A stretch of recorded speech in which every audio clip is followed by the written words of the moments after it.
Assalamualaikum dan salam sejahtera. Terima kasih kerana bersama kami. Kami bawakan temu bual khas bersama Tunku Mahkota Johor, Tunku Ismail Sultan Ibrahim dari Dubai. Dan saya tidak keseorangan, menemani saya cakap sukan saudara Izzah Hatan. Tak begitu Izzah? Ya, Tunku. Terima kasih Tunku, menjunjung kasih kerana sudi menjemput sama-sama cakap sukan sebagai interview eksklusif ni. Dan juga suara Tunku. Dan banyak persoalan yang kita ingin rungkaikan dalam sesi temu bual khas ini Tunku. Membabitkan Persatuan Bola Sepak Malaysia FM, skuad kebangsaan, dan juga kita ingin tahu juga dah ada kat sini kan, alang-alang kat sini kita ingin tahu perkembangan skuad JDT sempena pramusim 2022. Bermula dengan FM Tunku. Sejak kegagalan skuad negara di Singapura dalam kempen Piala Suzuki AFF, saya tidak dapat lihat ataupun dengar komen Tunku di media sosial ataupun kenyataan secara rasmi. Jadi timbul persoalan daripada saya dan juga warga bola sepak tanah air khususnya. Adakah Tunku cuba melindungi FM ataupun bagaimana Tunku?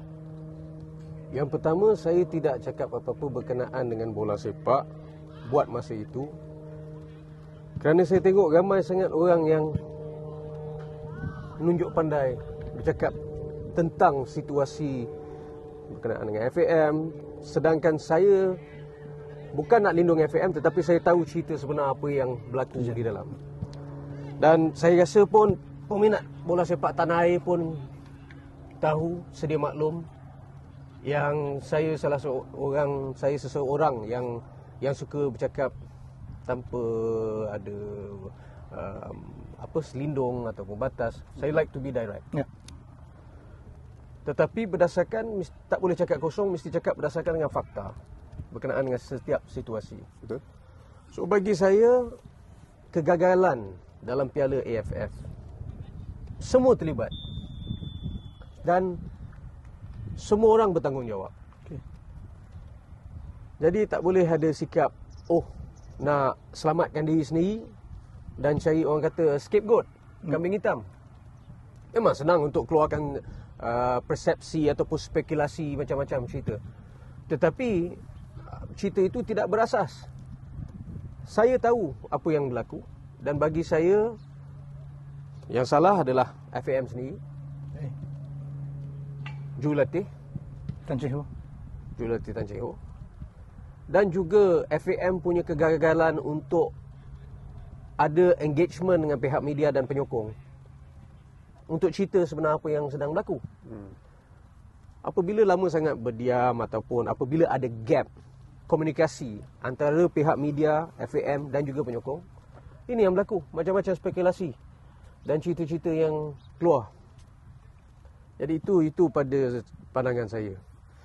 Jadi kalau awak nak tanya saya berkenaan dengan kegagalan FAM, bagi saya satu adalah jadual AFF. Bayangkan pemain-pemain report Januari dan terpaksa habis mereka punya season Januari yang akan datang. Jadi pemain ni bukan robot. Pemain ni adalah manusia. Mereka ada perasaan, mereka ada emosi. Jadi moral pemain untuk kita we want the best out of them, untuk mereka bagi yang terbaik for pasukan kebangsaan. Tetapi moral mereka juga kita pun kena consider diorang punya perasaan. Jadi the first thing FAM need to do bagi pandangan saya, setiap tahun you must have a clear target. What is the target of the national team? Macam dan awak mesti ada target A, target B, target C. Contoh, setahu saya Piala AFF apabila saya tanya, perancangannya adalah untuk hantar under 23. Bukan hantar kita punya first team, because kita akan fokuskan kepada tournament yang lain to come up with the best squad. But di under 23 untuk memberi pendedahan kepada mereka yang supposed to play AFF. Apabila towards the end of the season awak tukar plan, dan pemain-pemain dah kurang semangat, because diorang dah plan diorang punya cuti, diorang dah plan segala-galanya, perancangan dengan keluarga masing-masing. Tak lelek, national call up. Jadi semangat pasukan tu saya tahu pemain agak demoralized. Ya. Dan at the same time, bagi saya, coaches pun tak main that leadership punya role. Awak patut handle the situasi. Jadi kalau perancangan daripada awal tak jelas, itulah akibat dia. So, awak kena ambil semua faktor-faktor dalam setiap result ataupun kegagalan. Dia bukan clear begitu saja. Yeah. So that is the thing. Lepas tu contoh call up. Bagi pandangan saya, FAM dan Tan Cheng Ho kena lebih clear to the media about the call up. Okay. Bagi contoh, Matt Davis ada hernia punya operation. Okay. Kenapa tak ada orang cakap Betul. dengan pihak media? Sedangkan tu dah lama tu Tengku. Corbin Ong ada 4 cm groin injury. Kenapa tak ada orang cakap? Betul. Then Nacho Insa terpaksa check dia punya heart because dia punya heart rate drop after the final against KL. Ya.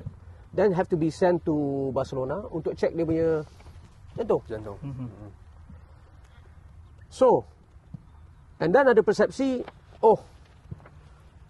Tuku Mahuta Johor tak nak melepaskan pemain. Kalau saya tak lepaskan pemain, kenapa ada Arif Aiman dalam? Yep. That is saya punya MVP. So, bagi saya ada fail in terms of komunikasi antara FAM, jurulatih, pihak media dan penyokong. Ada gap. Tak transparent. Okay. Dan saya pun mempersoalkan Tan Cheng Ho. Akir Rashid kurang minit permainan. Kenapa awak ambil Akir Rashid? Kenapa awak ambil Syafiq Ahmad? Okay. Tan Cheng Ho cakap kepada saya, because it's the best player. Semua best player dalam JDT. Yes, tetapi mana-mana jurulatih dalam dunia akan mengambil regular players. Player yang main regularly. Consistent. Ya. So, saya mempersoalkan kenapa list sampai nak 15 pemain JDT?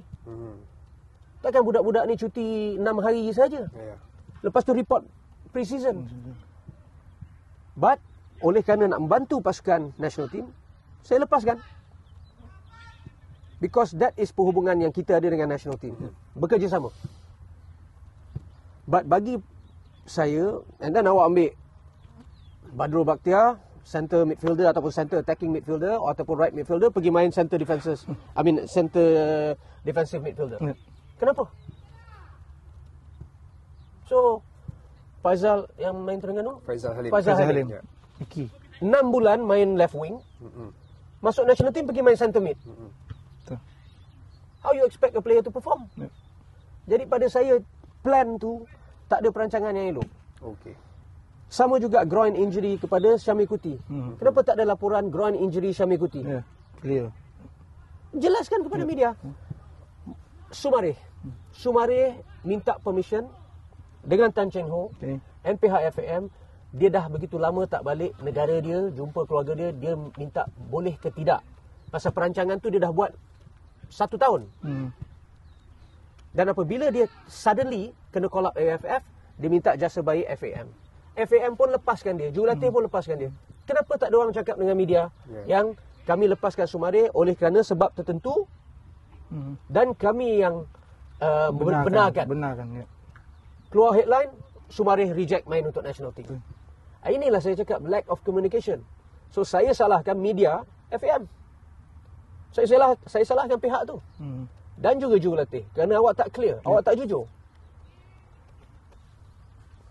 Itu pendapat saya. Izzah, saya rasa pendedahan daripada Tunku ni tak ada dalam berdasar tu Tunku Yang especially yang squad 23 tu yang ingin dihantar ke AFF tu. Betul. Exactly. Adakah Tunku cuba nak clearkan yang Tunku bukan tangan gaib dalam isu ni sebab stigma Betul. tu sekarang ni dah Netizen, dah fans. dekat. Ya. Tunku. Saya boleh tahan suka juga nama tangan gaib. Dalam politik orang cakap saya tangan gaib, dalam bola sepak orang cakap saya tangan gaib. So benda ni bukan kalau nak kata you see masa pergi Jordan, berapa ramai player JDT represent? 15 pemain. Yang first 11 ada, yang dalam bench pun ada. Betul. So saya always been very supportive terhadap pasukan kebangsaan. Dan kita ada sepahaman antara FAM dan semua klub, bukan saja JDT. Okay. So semua klub dalam negara memain peranan tersebut untuk membantu pasukan kebangsaan. So, but itu pasal saya cakap, coach kena lebih transparent, FM kena lebih transparent. Okay. Kalau mereka tak ada transparent, dan orang come up with the persepsi. Dan persepsi dia macam saya kawal segala-galanya lah. Itulah cerita dia. So kita balik pada tangan gaib tu Tengku. Pasal ada info fans patik dengar katakan bahawasanya. Tapi macam mana fans boleh tahu lebih daripada orang yang dalam FM? Fans boleh tahu lebih daripada orang dalam industri bola sepak. Betul. Ada yang mengatakan bahawasanya setiap kali collab nama-nama pemain tu harus dipersembahkan kepada Tuanku dulu baru dapat restu. Semua klub sebelum FM keluarkan collab, nama-nama tu akan berikan kepada klub masing-masing, betul tidak? Betul.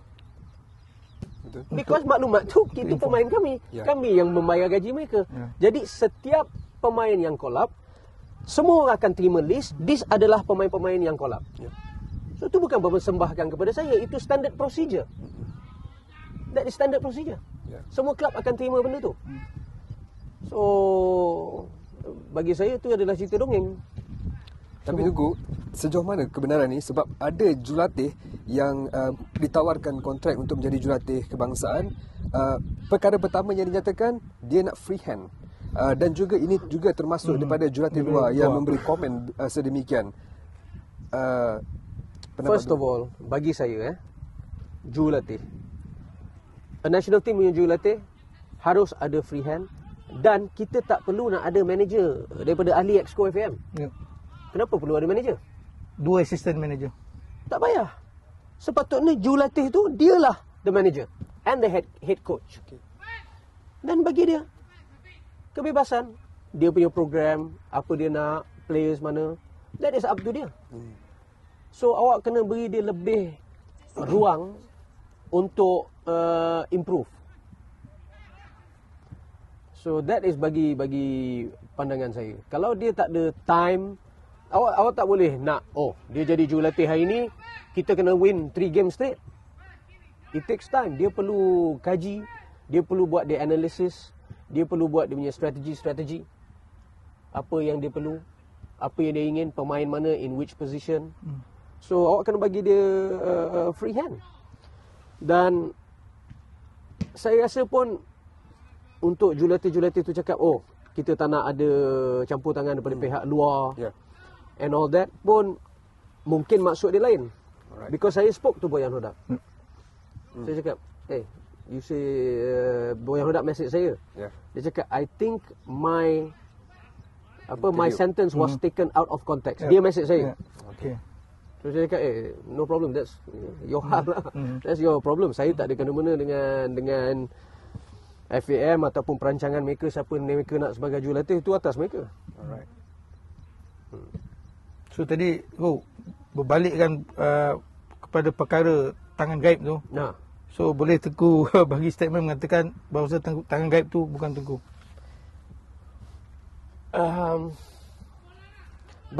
Bagi pandangan saya, the issue about tangan gaib ni lebih kepada ada beberapa pihak yang nak lepas tangan.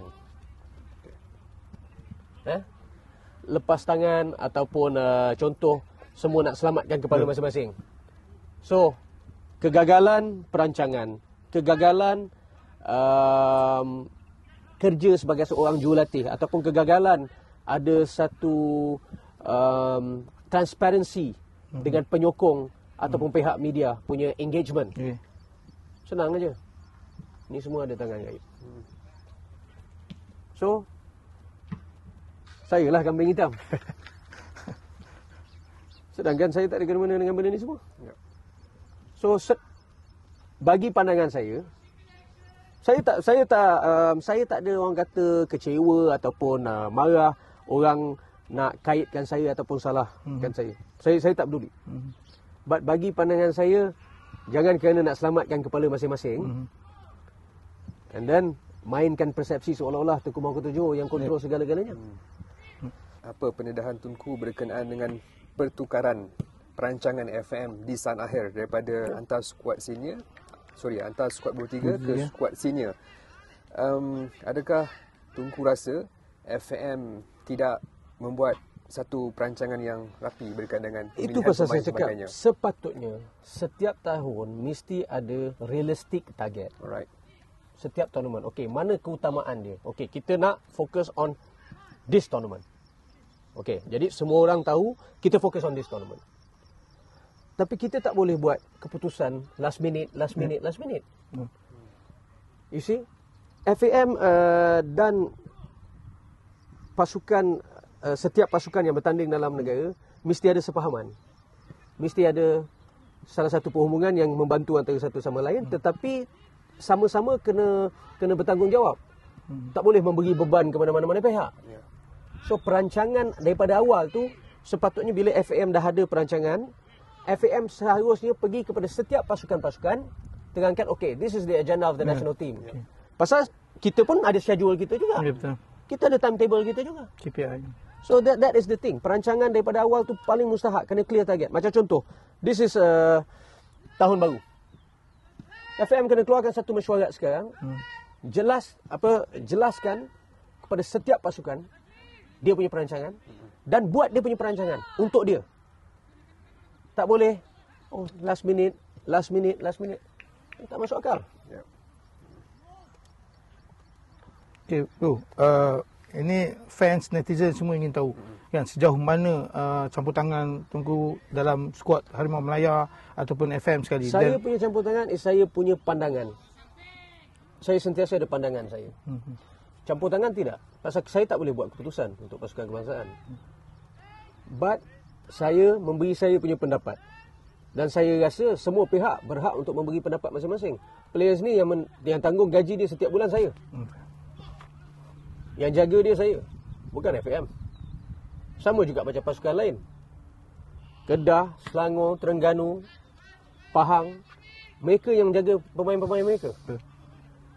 So, this is satu, FAM kena hormat benda ni. Jadi untuk campur tangan, saya tak campur tangan berkenaan dengan plan pasukan kebangsaan ataupun keputusan coach.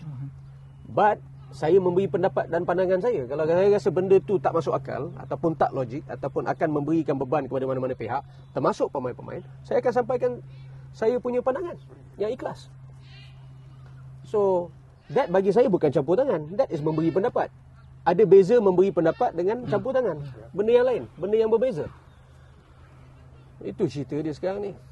Tunku, berkenaan dengan pemilihan pemain daripada coach Tan Jin Ho, Tunku rasa coach buat keputusan silap dalam pemilihan pemain, tetapi itu adalah pemain yang dia dah biasa, Tunku.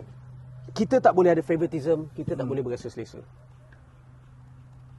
Masa saya persoalkan kenapa pilih, contohlah, bukan saya nak cakap Syafiq Ahmad ataupun Akir Rashid pemain yang tidak bagus. Mereka adalah pemain yang baik. Tetapi mereka kurang minit permainan. Dan saya tanya kenapa pilih? Because they are good. Okeylah, ada sebab-sebab tertentu. Kita pun support aja. Kerana semua ada pihak sebab tertentu. Tetapi setahu saya, setiap jurulatih akan mainkan pemain-pemain yang lebih regular. Baik, itu tak apa. Itu saya hormat dia punya pandangan. Mungkin dia ada dia punya sebab tertentu. But kita tak boleh ada rasa favoritism ataupun selesa dalam pasukan kebangsaan. Okey, tapi berkenaan dengan Tan Chee Ho, Tunku yang pilih juga Tan Chee Ho sebagai yes, because masa tu dia buat good job. Dan saya rasa pun dia tak buat job yang orang kata begitu teruk. Cuma perancangan tu daripada awal tu kurang. Macam saya katakan, AFF kita sepatutnya hantar under 23. Kenapa tak leleh hantar skuad lain? Jadi itu pun memberi kesan juga kepada coach punya perancangan dan dia punya persiapan. Kenapa perubahan di saat akhir itu terjadi? Tahu. Awak kena tanya sendiri Presiden FAM. Ada dakwaan, Tunku, changing room, bilik persalinan tidak harmoni. Adakah pengurusan kebangsaan yang gagal ataupun Tan Jin Ho yang gagal? Apabila itu awak tak boleh salahkan FAM. Bagi saya salah FAM adalah engagement dengan media, perancangan daripada awal, target pasukan kebangsaan, engagement dengan media dengan penyokong. That was salah FAM. Itu sahaja. Alright. Yang lain-lain awak tak boleh salahkan FAM. FAM juga tidak boleh jadi kambing hitam. Di dalam soal isu ini, semua orang kena bertanggungjawab. Saya kena bertanggungjawab, pihak klub lain kena bertanggungjawab, FAM kena bertanggungjawab. Semua yang ada dalam industri bola sepak tanah air perlu bertanggungjawab. So, salah FAM adalah itu. Tetapi, untuk bilik persalinan tidak begitu bagus ataupun united ataupun ada pemain yang rasa moral down, that is coach. Yang kontrol bilik persalinan adalah jurulatih. Okay. And that's it. Dan takkan bagi saya jurulatih pun tak boleh lembut sangat. Takkan sampai saya dapat laporan ataupun saya dengar cerita ada pemain pula dekat papan whiteboard tunjuk taktikal. Benda itu tak berlaku di mana-mana pasukan dalam dunia. Pemain pula boleh tunjuk set pieces macam mana. Macam mana benda tu boleh berlaku? Itu pasal saya cakap kalau dah macam gitu, itu salah Tan Cik Goh. So semua kena bertanggungjawab dalam isu ni. Jangan semua sembunyikan tangan ataupun nak selamatkan kepala masing-masing. And then awak nak pergi target saya. Betul. Tak adil. At least saya berani berdepan. Sebelum interview ni pun saya tak pernah minta awak tunjuk saya soalan apa nak tanya. Saya anytime penyokong mana pun masa saya presiden FAM, dalam satu hall awak boleh tanya kepada penyokong-penyokong yang ada di situ buat masa itu dan beberapa pihak media juga. Saya duduk di tengah, saya beri kebebasan kepada setiap penyokong untuk tanya saya apa saja. Di JDT pun benda tu saya dah buat lama sampailah ke hingga hari ini. Itu pasal saya cakap tadi, engagement antara kelab, persatuan, penyokong, pihak media kena ada transparansi. Kalau tidak, macam-macam soalan ataupun macam-macam cerita yang akan timbul yang tak berfaedah. Untuk tujukan jari, salahkan mana-mana pihak memang senang. Tetapi itu tak akan selesaikan apa-apa masalah. Yang akan selesaikan masalah adalah kita kena cari solution apa masalah tersebut dan cuba memperbaiki masalah tersebut. Jadikan satu kelemahan itu kekuatan. That is what kita perlu. Bukan untuk salahkan orang ni, salahkan orang tu. Dan Tunku, saya nak semua pihak bertanggungjawab. Tunku, bila kalah sekali lagi JDT dikaitkan dan secara tak langsung Tunku juga dibawa dalam hal ini. Bila apa? Bila kalah? skuad kebangsaan kalah, JDT dikaitkan. Itu daripada dulu. Daripada dulu. Stigma tu masih berlaku, Tunku. Dan apa yang menariknya, selain Zaitan Gaib tu, perkara yang dikaitkan apabila JDT minat pemain itu dalam mewakili skuad kebangsaan itu kurang. Kerana apa yang didapat daripada JDT itu cukup tinggi daripada skuad kebangsaan. Bonus dan misalnya. Jadi apa-apa kita disalahkan. Kita disalahkan, maksudnya JDT itu yalah punca lah, kebajikan tu membayar bonus yang mahal, gaji yang tinggi sampai dia punya minat semangat patriotisme kepada skuad kebangsaan itu tak ada ketika mewakili skuad kebangsaan tu. Saya rasa tidak begitu kerana setahu saya setiap pemain-pemain tempatan memang nak wakil pasukan kebangsaan kerana itu ada dalam CV mereka. National team player. So tak ada orang yang tak bersemangat. Tetapi jurulatih tersebut kena tahu macam mana untuk jaga pemain-pemain juga. Sama juga dengan badan induk. You see, semua orang untuk dalam segi kejayaan pasukan atau klub, semua orang menceritakan seolah-olah tactical kena bagus, jurulatih kena gini, apa orang kata, kita punya facilities latihan kena bagus dan macam-macam orang kata faktor-faktor yang diambil. Tetapi semua terlupa satu benda. Sikap kemanusiaan. Mana sikap kemanusiaan? Tengok macam mana saya jaga pemain. Kalau saya boleh jaga pemain saya macam ini, kenapa awak semua tak boleh jaga pemain macam ini? Dia bukan pasal soal duit, dia soal support, bertanggungjawab. Contoh saya punya cakap kepada pemain saya, buat apa saja, as long as you do your best, apa-apa isu, I'm with you. Saya akan berdepan peluru tersebut dulu. Itu cara saya dididik daripada saya daripada kecil, daripada dalam askar dan seterusnya. Itu adalah saya punya karakter. Now, untuk mempersalahkan pemain JDT memang senang, tetapi bagi saya itu adalah pendapat yang bias dan tidak perlu ada. Kerana contoh, kalau pasukan kebangsaan menang, tak ada pula awak puji pemain-pemain JDT. Sapawi skor berapa gol? 4 gol dalam AFF. Akhir Rashid skor gol, Syarul Saad skor gol. Mana pemain lain? Mana pasukan lain punya pemain yang tak skor gol? Tak ada orang pun salahkan mereka. So kami yang skor gol, awak salahkan kami. Tak masuk akal, betul? De Paula. Diorang kata De Paula tak memberi 100% untuk pasukan kebangsaan. Macam mana De Paula boleh beri 100% kepada saya? Lari 76 minit pressing masa saya start De Paula. Now, untuk De Paula memberi komitmen yang sama kepada pasukan kebangsaan, itu adalah jurulatih punya role.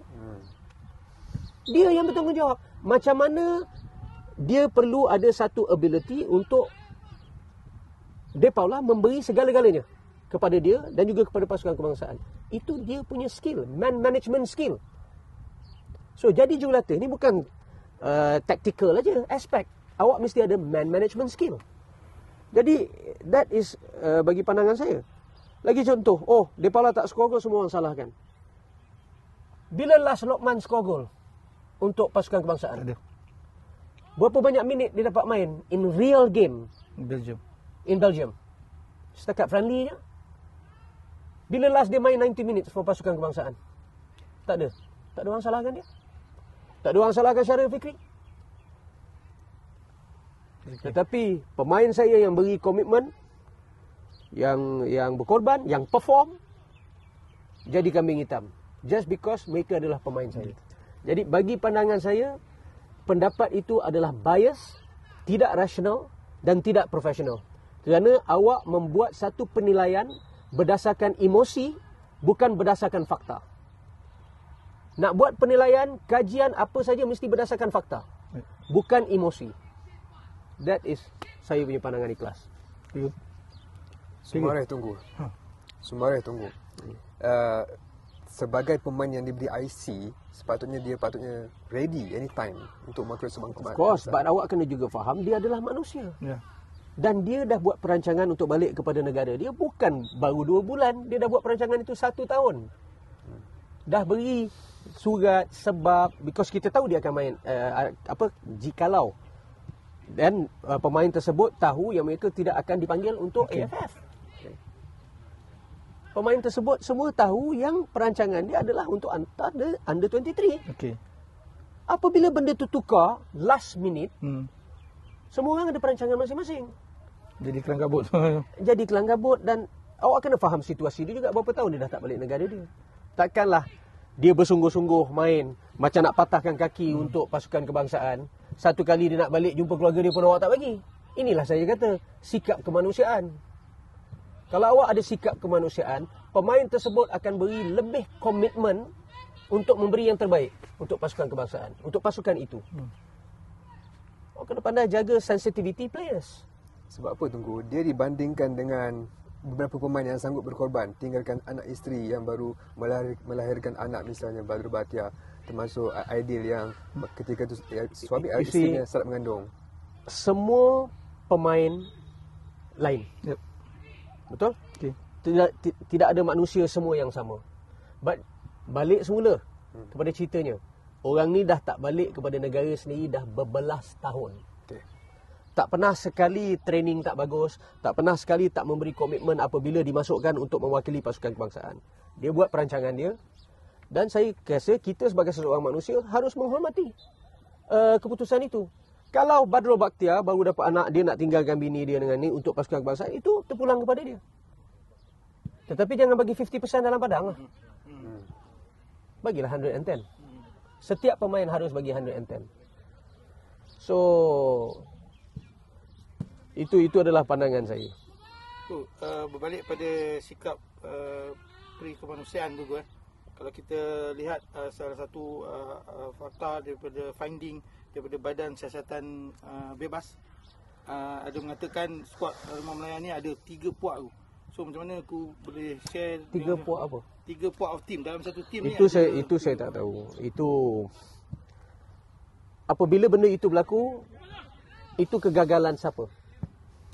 Mungkin aku boleh Itu share adalah sikit. kegagalan jurulatih. Ya. JDT pun ada pelbagai kaum dan juga pelbagai pemain pop player, tapi Pemain daripada bonding setiap tu ada. negara. Ya. Macam-macam negara dalam dunia. Tengok mereka punya bonding. Apabila ada berpuak ataupun berpecah dalam satu grup, itu adalah kegagalan the leader. Dan the leader, coach. Itu bukan, awak tak boleh salahkan semua 100% ke Presiden FAM juga. Itu tidak adil. Kerana ada benda kita boleh salahkan Presiden FAM, ada benda kita kena salahkan jurulatih, ada benda kita kena salahkan fitness trainer. Itu pasal saya cakap tadi, semua pihak jangan lepas tangan. Semua pihak bertanggungjawab. Untuk salahkan Tengku Mahkota Johor, oh ni tangan gaib yang punca segala-galanya, memang senang. Tapi apa awak selesaikan? Apa solution yang kita dapat untuk memperbaiki masalah tersebut? Tak ada. Untuk salahkan mana-mana pihak memang senang. Saya tak salahkan. Saya suruh mereka ada sikap bertanggungjawab. Saya sanggup ambil tanggungjawab tersebut. Dan saya sanggup jawab apabila disoal. So macam yang tadi saya kata, pemain-pemain tak call up yang injured, kenapa tak ceritakan kepada pihak media? Dan bila saya tanya, semua tak boleh jawab. So communication, engagement. Tengku mention mengenai Datuk Hamidin tidak mungkin dipersalahkan 100%, tetapi netizen mahu melihat perubahan dalam pucuk kepimpinan tertinggi Persatuan Bersama Malaysia FM. Jadi adakah apa yang Tengku nyatakan tidak bersalah 100% itu pada ketika netizen mahu beliau meletak jawatan, Tengku cuba mempertahankan kedudukan Datuk Hamidin? Bukan mempertahankan. Bagi saya, sebelum kita membuat apa-apa keputusan tu, jangan buat keputusan mengikutkan emosi. Tapi buat keputusan berdasarkan kepada rasional, fakta-fakta and analisis yang tepat.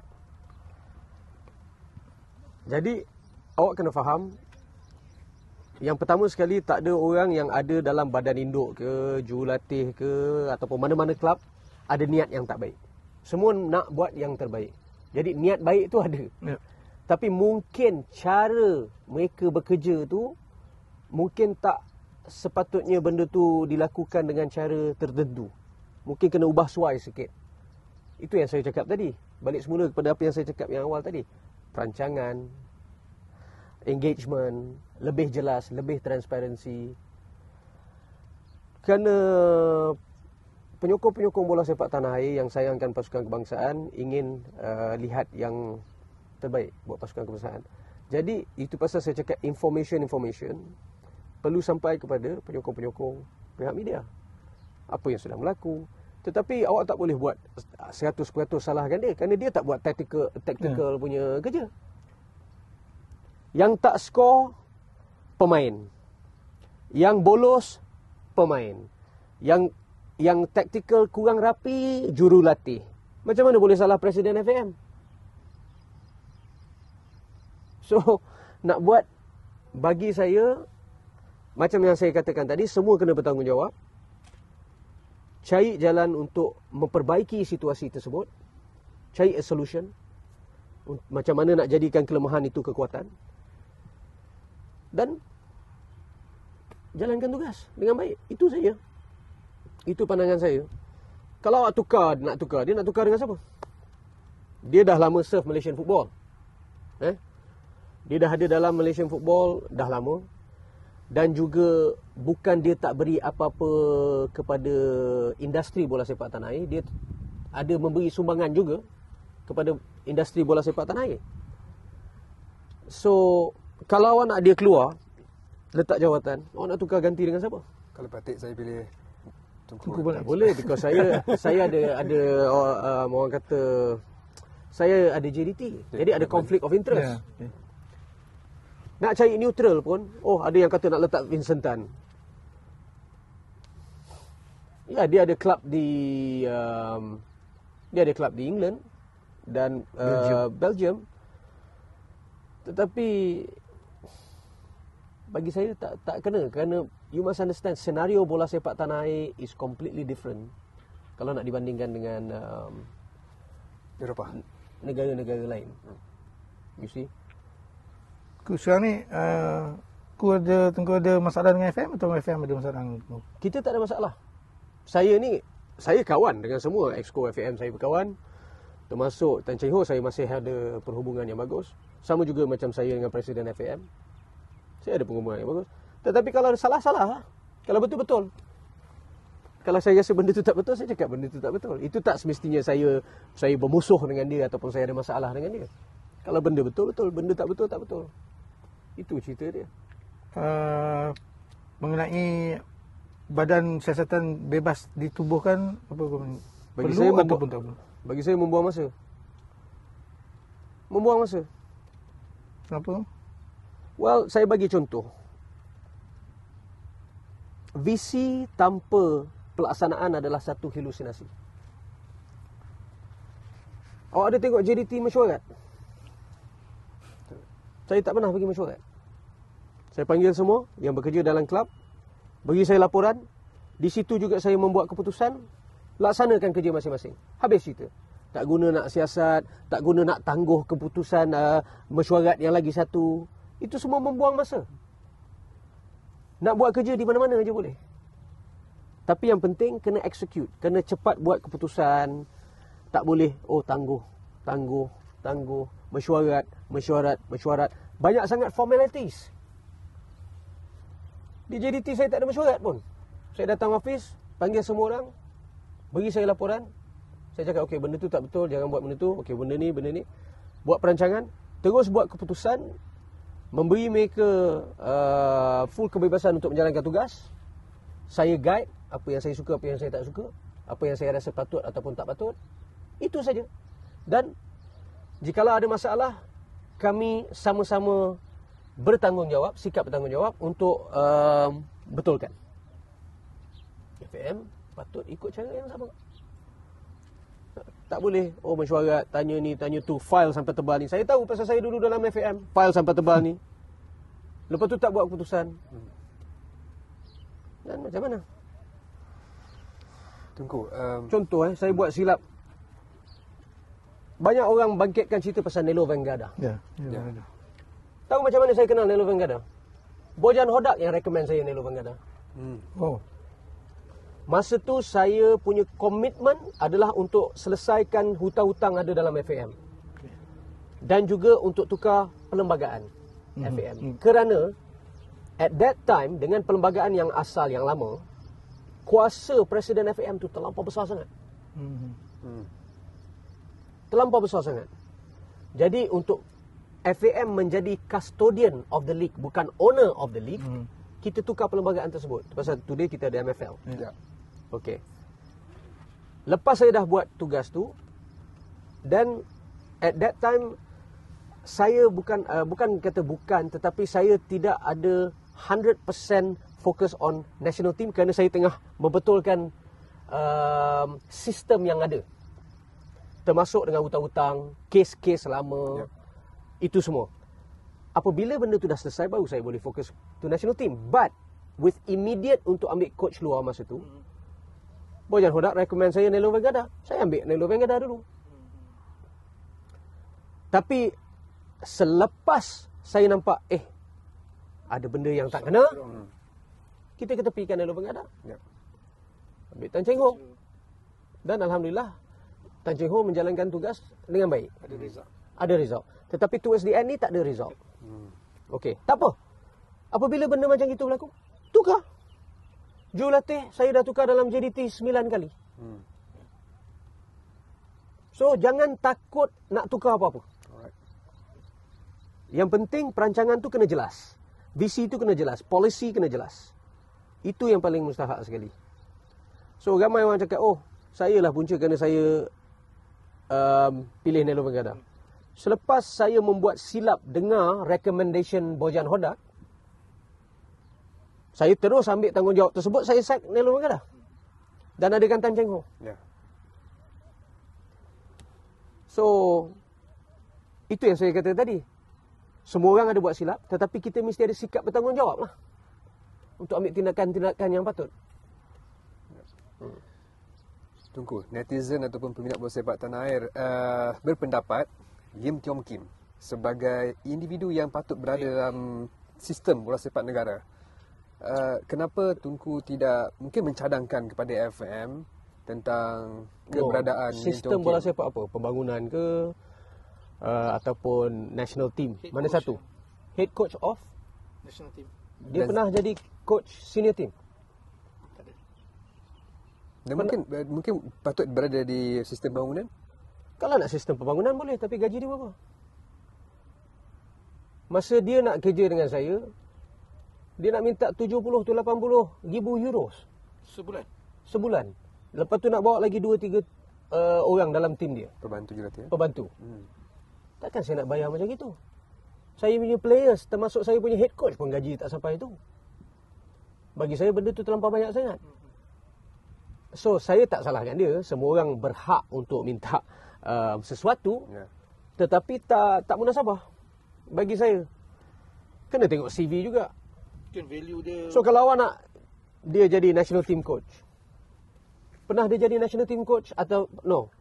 Soalan saya, pernah ke tidak dia coach senior team? Tak pernah. Tidak. So macam mana awak nak bagi dia national team coach? Kalau awak cakap okey nak dia buat pembangunan, okey. Kalau betul dia sayang sangat Malaysia, suruhlah dia buat pembangunan dengan gaji 20-30 ribu satu bulan.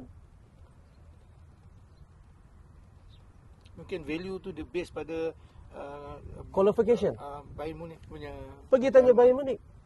Tak silap saya dia jadi assistant coach Under 19. Under 19. Bukan dia develop everyone. Pergi tanya Bayern Munich sendiri. Buat interview dengan Bayern Munich. Buat interview dengan salah seorang daripada sistem pembangunan scouting di Germany. Untuk cakap semua memang senang. Tetapi itu yang saya cakap tadi. Buat penilaian berdasarkan dengan fakta. Nak salahkan orang ni senang. Nak salahkan orang tu senang. Nak buat analisis cakap memang senang.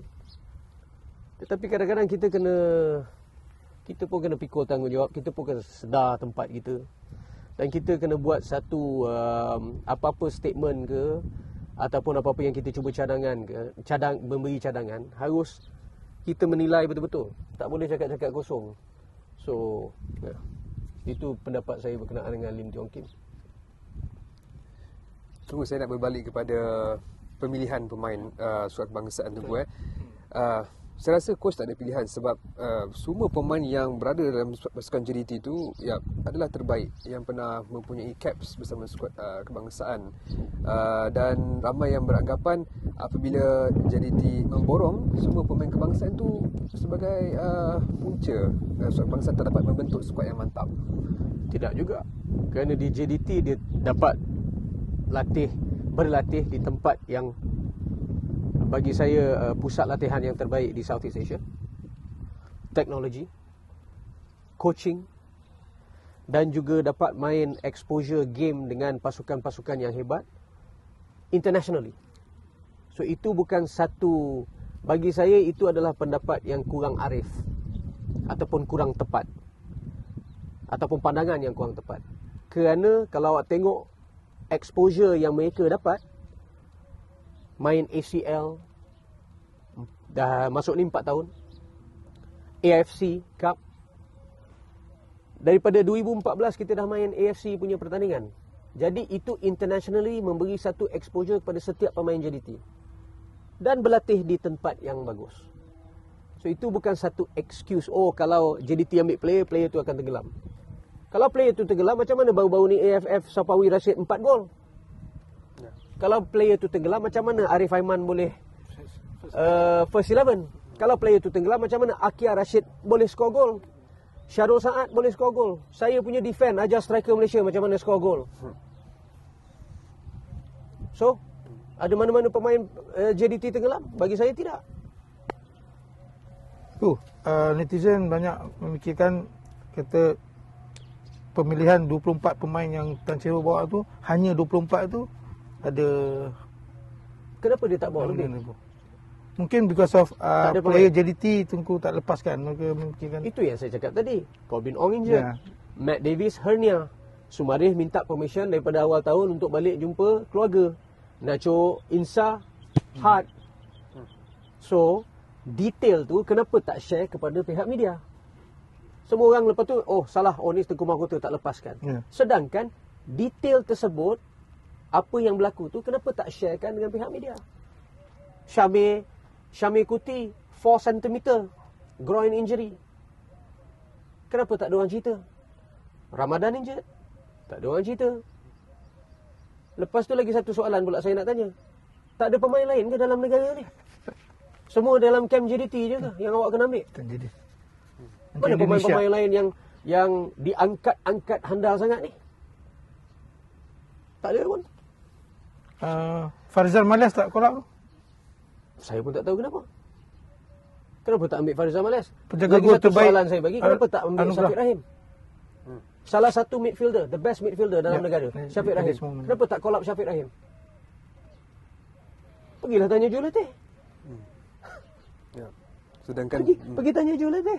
Kenapa tak panggil Syafiq Rahim? Tunggu pengurusan surat kebangsaan itu sendiri. Kita dengar pelbagai dakwaan ataupun cerita di belakang tabir di Singapura. Itu menyalahkan kepincangan kem surat kebangsaan itu sendiri, Tunggu. You see, bagi pandangan saya, Exco FAM dan FAM perlu menjalankan tugas mereka, tetapi benda tu patut kita isolatekan dengan pasukan kebangsaan. Pasukan kebangsaan tidak boleh ada orang kacau. The head coach sepatut jadi manager, dan dia buat perancangan dengan tim dia berkenaan dengan pasukan kebangsaan. Bukan orang ni datang ikut sini sana melawat no. It should be complete isolation. Terlampau ramai sangat orang dalam pasukan kebangsaan sampai saya mempersoalkan Presiden FAM. Saya cakap, kenapa awak travel ramai sangat? Macam contoh, pihak management saya tak ada kena-mena dengan squad JDT. Technical director tak ada di sini. Dia buat kerja dia, youth development. Kita punya sporting director, dia jaga the first team, tengok semua okey ke tidak. So semua orang tahu peranan masing-masing dan tak ada orang kata too many captains in one boat. So that is why bagi saya the best for pasukan kebangsaan is complete isolation daripada exco yang dengan yang lain-lain. Kalau nak pergi pun FAM, presiden sajalah ada kelebihan untuk minta report, tanya macam mana pengembangan. Itu hak dia sebagai presiden. Tapi yang lain-lain Exco tak ada ke mana. Jangan masuk campur. Buat kerja masing-masing saja. Okey Gu, selama perbincangan kita ataupun interview ni tadi banyak kita tekankan kepincangan pihak-pihak tertentu mengendalikan pasukan Harimau Melaya. So adakah Tengku rasa dah tiba masanya pasukan Harimau Melaya ni diswastakan ataupun ada seorang individu yang boleh dikaitkan seperti Madam Pang di Thailand? Mungkin Tengku boleh jadi Madam Pang ke? Saya tak boleh, saya banyak sangat tanggungjawab. Dan juga macam mana yang saya katakan tadi, nanti ada pula isu baru yang akan dibangkitkan berkenaan dengan conflict of interest. Okey. So saya tak boleh buat kerja tersebut. Tetapi untuk swastakan pun sebenarnya tak payah nak complicatekan situasi tersebut. Tetapi perlu ada perancangan yang rapi, more systematic dan impactful berkenaan dengan pasukan kebangsaan. That is simple bagi saya. Tak payah nak lebih memberi complicated. Yang maksud Tengku sebelum ni yang bahasanya beri pasukan skuad kebangsaan tu kepada Tengku untuk jaga. Itu sebelum tu saya offer. Tetapi lepas bukan lepas perbincangan, saya pun rasa FAM ada perancangan dia sendiri yang saya perlu hormat. Itu mereka dengan perancangan mereka. Dan buat masa yang sama pun untuk mengelakkan persepsi yang ada conflict of interest. Sekarang ni yang saya tak ada kena-mena pun dah ada persepsi. Awak bayangkan kalau saya ada kena-mena, lagi macam-macam cerita timbul. Okay. Tengku, persoalan yang peminat juga ingin tahu, untuk membantu bersifat negara persatuan kebangsaan itu ke arah lebih baik adalah kurangkan pemain import dalam pasukan. Gaji, perlu ada gaji shilling dan sebagainya. Pasukan feeder club itu perlu ada hala tuju yang sebenar. Bagi saya gaji tak masuk akal. Gaji adalah kebebasan. Kalau awak ada cap, tengok macam mana di Australia. Apa jadi dengan liga mereka? Liga mereka not doing well. Ya. Because of ada cap. Okey. Itu satu. Yang lagi satu apa awak cakap tadi? Import player. Foreign player. Kalau awak tak ada foreign player, macam mana nak Malaysian team to compete dengan in ACL ataupun AFC tournaments? Boleh ke? Sukar. So jangan, itu semua adalah alasan yang tidak patut dibangkitkan. Sistem perlu diperbaiki in FAM dan juga in national team. Itu saja. Tak payah nak complicatekan matter, mungkin kurangkan gaji ataupun pasukan kenapa ramai sangat foreign player. Itu semua sebab-sebab yang pada saya very remeh-temeh, yang tak patut difikirkan pun. Yang tak menjadi isu bagi pandangan saya, to be honest. Tapi peminat berasakan perkara ini yang menghancurkan bola sepak negara, Tunku, di media sosial. Bagi saya, Import player banyak ramai pandangan saya tidak. Pandangan saya tidak. Mungkin Tunku ada rasa agenda peribadi daripada individu tertentu Untuk apa? untuk mengatakan JDT yang punca sekarang. Well, mungkin you see macam mana yang saya katakan tadi, penyokong masing-masing pun yang buat penilaian pun penyokong rival kami. So takkanlah dia nak cakap benda yang baik berkenaan dengan JDT ataupun berkenaan saya. But apabila mereka membuat andaian tersebut ataupun pandangan itu, bagi saya itu adalah kurang arif. Kerana tidak rasional apabila pandangan awak ataupun pendapat awak tidak berdasarkan dengan fakta. Itu yang saya katakan tadi, daripada awal tadi. Dan bagi saya juga, lagi satu silap yang FAM buat adalah untuk memberi naturalisasi kepada Paula dan Liridon. Kenapa tu? Pasal umur mereka. Kalau nak, awak bagilah 25 tahun. Paling tua mungkin 27, 28 tahun. Awak pergi bagi orang dah 30 lebih buat apa? Tunku tak ada kaitan tentang Tak ada. pemilihan. Itu ejen dia. Saya pun tak tahu mana ejen yang pergi recommend kepada Datuk Hamidin ataupun pihak FAM untuk bagi naturalisasi kepada dua pemain ini. Ini pemain saya. Ya. Saya backup dia. Bermakna saya bukan nak kata backup, saya sokong dia sebagai pemain saya. Tetapi untuk naturalisasikan dia, Dali Ridwan bagi saya adalah keputusan yang kurang tepat. Okey. Kalau awak nak, cari yang lebih muda. Kalau betul lah nak memberi naturalisasi, cari yang lebih muda. Yang boleh bermain dengan national team lebih lama. Okey. But mungkin ini adalah kemungkinan juga, ini mungkin adalah perancangan FAM untuk jangka masa pendek. Itu kita tak tahu. But bagi pandangan saya, kalau nak membuat satu keputusan memberi seseorang itu warga negara kita, kita patut tengok long term use lah. Takkan nak short term use. So that is pandangan saya. Tunggu, satu soalan terakhir untuk Surat Kebangsaan. Jurulatih baru dari Korea Selatan, Kim Panggun, tetapi tak ada sasaran ataupun KPI letakkan. Pandangan Tunku tentang kehadiran Panggun dan juga tak ada KPI. Well, bagi saya kemungkinan because saya pun tak tahu mengapa mereka melantik dia. Tetapi untuk ada foreign coach itu adalah idea yang bagus. Tetapi kita patut memberi ruang kepada dia untuk menjalankan tugas dia dan jangan bagi unrealistic target ataupun kita bagi dia mesti ada KPI gini. Of course KPI is important, tetapi beri dia dulu kebebasan untuk memperbaiki sistem yang ada dengan latihan, structure, atmosfer, segala-galanya. So buat masa ini terlalu awal untuk kita membuat apa-apa komen berkenaan dengan jurulatih kebangsaan yang baru ini. Terlampau awal sangat. Okay, cukup untuk skuad kebangsaan dan juga FM tu. So kita balik kepada pasukan JDT tu. Tuanku boleh share sikit ataupun tuanku boleh bagi apa-apa info eksklusif dengan kita pada hari ini tentang persiapan dan planning pasukan JDT for new season. Bagi pandangan saya, rekod JDT tahun lepas adalah rekod yang bagus. Kita kalah sekali dalam lig, sekali dalam Malaysia Cup. Tetapi masa dia tu kita kalah final pula. So that is salah saya juga. Kerana Malaysia Cup was not part of kita punya plan. Itu pun silap saya buat sama macam Presiden FAM jugalah. Last minute. Itu saya buat sama. Kerana pemain masa tu pun dah ada perancangan untuk kita dah win the league and everything. Mungkin lepas ni holiday dan seterusnya. And then saya cakap, no, I want the Malaysia Cup. I want you guys to win the Malaysia Cup. Jadi saya buat silap saya buat last minute change on kita punya plan.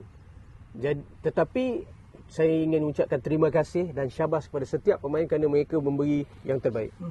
It's just that masa kita lawan Kuala Lumpur, kita kalah Malaysia Cup 2-0. Bukan kerana Kuala Lumpur lebih baik daripada kami, saya boleh guarantee. Kalau esok tu juga awak suruh lawan Kuala Lumpur, benda itu tidak akan berlaku. Dan benda itu tidak akan berlaku lagi. Tetapi kita buat kerana kita punya individual mistake, error. One was by Corbin Ong and also Kunalan and then Mauricio. Individual mistake, maybe lack of focus ataupun seterusnya. Dan kita kalah. Memang hari tu orang kata tak ada nasib lah dengan bola ya. 4-5 chances depan gol masa first half tak masuk, kena tiang dan seterusnya. So no luck. Tetapi saya tahu yang benda itu tidak akan berlaku lagi. Dan saya boleh garanti. That is how saya confident terhadap pemain-pemain yang ada dalam pasukan ini. Bukan nak cakap besar. Okay. But never mind. Itu cerita berkenaan dengan JDT for last year. But for this year, saya juga bersyukur yang kita kalah buat masa yang sama. Kerana saya nampak benda itu sebagai satu wake up call buat saya dan management JDT untuk buat perancangan yang lebih rapi. Saya bagi contoh. Kita ada local players yang fight for tempat masing-masing. So tiada pemain-pemain yang selesa. Tetapi foreign player kita selesa. Kerana dialah satu foreign player. Dialah satu centre back, dialah satu striker, dialah satu midfielder. Dan dia tahu setiap game dia akan main first 11. Kerana dia adalah the only foreign player. Tetapi saya tukar strategi baru di JDT. Oleh kerana saya ada feeder team. Saya letak setiap foreign player, setiap position ada 3 atau 2 foreign player. Fight for the place. Mereka pun kena compete. Memberi full komitmen dalam latihan dan juga dalam persembahan dalam padang. So bukan hari ini dia tak score gol tak apa, dia tahu next week dia dalam first 11. So atmosphere baru yang saya create dalam JDT ni tak ada orang yang selesa. Local dan foreign. That is the new JDT today. Okey, tunggu kita langgar sikit masa tunggu kita expect JDT akan jadi juara liga tunggu untuk 2022. Bagi saya banyak Terengganu kuat, Kedah akan jadi kuat, Selangor ada di situ, Pahang ada dengan perancangan baru mereka. So benda itu bukan orang kata mudah untuk kami, tetapi kami akan memberi yang terbaik macam setiap tahun. Dan kita juga ingin lihat sebenarnya JDT lebih gah di ACL tunggu. Tak nak jadi jago kampung tunggu. Dan apa KPI kepada Benjamin Mora tunggu? Bagi saya untuk ACL, perancangan tersebut daripada tahun lepas adalah untuk finish group stage. Tetapi apabila saya tengok kita ada isolation, contoh tak ada home and away. Kerana home and away ni pun mainkan peranan. Contoh, kita menang lawan Kashima Antlers dekat sini. Kita menang lawan Suwon Blue Wings dekat sini. Kalau ada home and away, bagi saya benda tu lebih ada advantage lah sikit kepada pasukan kami. Tetapi masa kita isolation di Bangkok tu, pemain-pemain saya dah dekat nak 20 lebih hari dah di Middle East. Lepas tu join quarantine, tak boleh makan bersama-sama, semua orang kena duduk bilik masing-masing. Jadi moral dan semangat tu tak sama macam mana apabila kita memberi dia main dalam keadaan situasi yang normal. Banyak sangat SOP and everything. But jikalau ada home and away tahun ni, saya bukan nak cakap boleh, tetapi ada lebih chances. Saya pun taklah begitu orang kata letak target yang tak realistik. Saya nak finish group stage. Kerana saya tahu tempat kami di mana. Dan saya juga tahu projek yang apa kami buat 9 tahun ini, pasukan lain dah buat berbelas tahun. So of course, to have a result, it takes time. But kita bukan pasukan yang kena belasah. Kita pasukan yang boleh compete. But of course, the standard between Korean team, China punya team, Japan team is still jauh dengan kita. And that saya terima dan akui. Tetapi kita bekerja keras setiap hari untuk improve. Ya. Baik. Okay, Gu. Ada satu soalan manja, soalan nakal sikit, Gu. Sebelum ni kita tahu Tengku ada perbalahan manja di antara Tengku dengan Presiden Kedah, bola sepak Kedah. Tapi netizen pun berbalah antara netizen fans Kedah dan juga fans JDT. Tapi walau bagaimanapun bila season ni kita nampak Tengku melepaskan Syafiq Rahim ke Kedah. Syafiq Ahmad ke Kedah. So boleh komen sikit tu. Bagi saya tak ada dalam situasi bola sepak ni, nothing is personal. Itu adalah gitu sahaja, dan saya pun tak ambil hati ataupun personal. Dan saya rasa Syafiq pun perlu recover dan find balik dia punya form lepas insiden tersebut. Dan dia pun dengan family, nak lebih dekat dengan family dia di Kedah. So saya beri sokongan itu, beri dia main di Kedah untuk dia dapat balik dia punya form, dan juga untuk keluarga mereka boleh berada di sana. So itu situasi dia. Kita tak ada isu dengan mana-mana pasukan. Okey Tengku, terima kasih di atas pandangan yang jujur dan tulus untuk Suat Kebangsaan FM dan jurulatih Suat Kebangsaan ataupun dalam bola sepak negara ni. Dan juga kita ucap terima kasih jugalah kerana jemput kami ke Dubai. Tengku. Terima kasih.